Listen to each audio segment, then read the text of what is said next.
Ang una guys, good morning sa lahat, FB friends, FB followers. Andito kami ngayon sa bukid at ay manguha kami ng gulay, sariwang gulay ng bukid. Taniman ng aming kabro na si Founder Elmo. At ito yung kasama ko, si Chris Jerwin, nangunguha ng talbos ng kamuti. Good morning sa inyong lahat. Marami? Ayun, masarap yan sa bagoong at saka kalamansi. Solid yan. Sana all. Katalo na yan, pangtanghalian.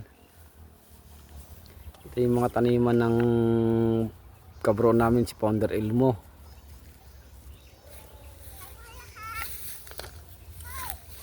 Damihan mo na pres ha, kaya manghingi na rin ako ha.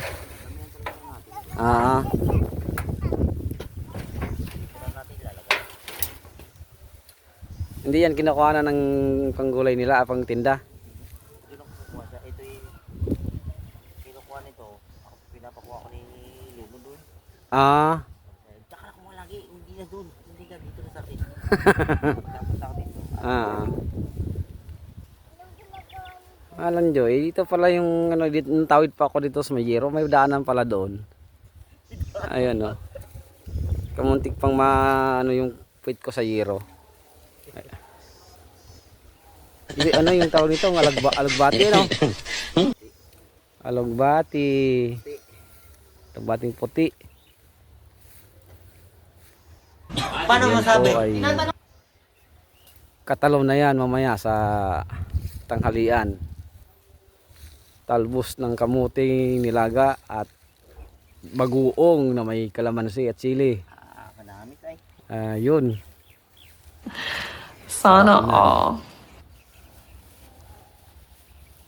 Yung ito na yung talungan nila ano? Yan. Si ano yan, kay Luludoy pa rin yan. Ito yung talungan nila, sarap Yan yung sarap. Dito yan guys sa bukid ng anong nga lugar to? Mamatid o kasakop na itong Mamatid, di ba? Pastry, Mamatid no? Mabuhay? Oo. Ito yung talong guys, malalaki na. Pwede nang harbisin. Ayan oh. Oh my God!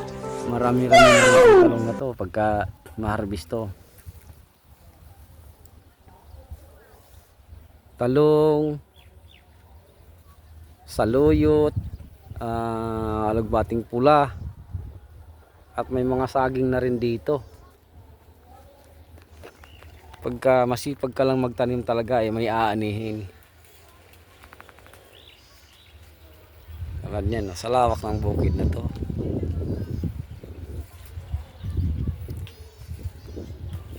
Ayun naman doon sa may kabila ay mais. Ayun.